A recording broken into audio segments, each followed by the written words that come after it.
In 2018, I did a solo traverse of the Florida Everglades. I did it because I thought what a great adventure it would be to go across the Florida Everglades. Never heard of anybody doing it, but I learned that, oh, there's a Everglades canoe trail. I was like, oh, I'll do that. Well, it turns out the Everglades canoe trail doesn't actually go through the Everglades. It goes through the salt water along the coast. But there's no real way of going through the Florida Everglades. It's closed to that sort of thing. And so I spent 2 years trying to secure a permit from the National Park Service. And what they didn't know was that I did know that they can't deny me the permit because it's public land. But they would just keep rejecting me, basically telling me to just go home and, we don't do that. They told me they used to issue permits from that and people would try it, but nobody ever came out the other side, so they just stopped issuing permits. But with modern technology and satellite maps, I knew I could kind of plot a way through, which is what I did. And I had to end up going down 3 different times and talking to the National Park Service, the Everglades, about what my plan was and how I was, because humans are nowhere near the top of the food chain in the Everglades.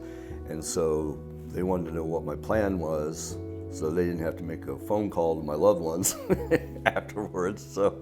So when the first trip down to talk to them, they're like, where are you gonna sleep? And I said, well, I'm gonna be pulling a canoe with me, so when there is water, I can paddle the canoe, and there's not, I'll just drag the canoe, but I'll just sleep in the bottom of the canoe. Like, no, you just be a smorgasbord for the alligators or whatever else, because there's black bears, there's panthers, there's anacondas. REI came out with a tent hammock hybrid, so I slept in a hammock every single night, and that kept me off the ground where the critters are and kept me safe. And ostensibly, with the tarp over it, all an animal would see is a wall of nylon and not be able to make out what that really is. They'd be able to smell me, but they wouldn't be able to do anything with that information because it would just be this wall of nylon. What are you supposed to do with that?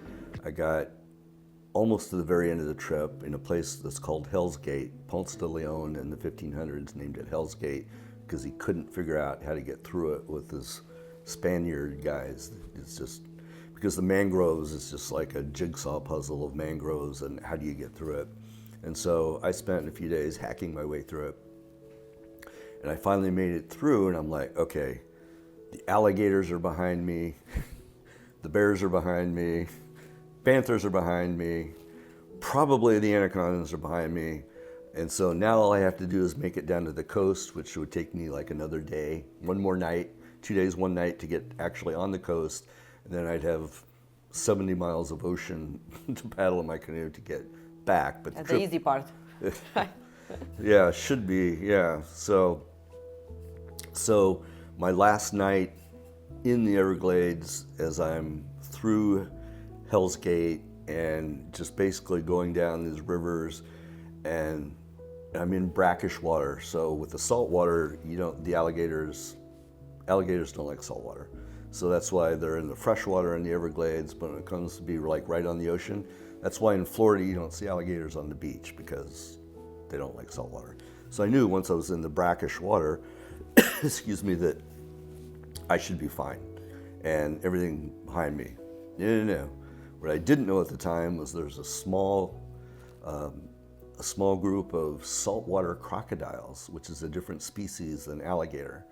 There's a small group of them live on the southwest side of Florida in the 10,000 Islands.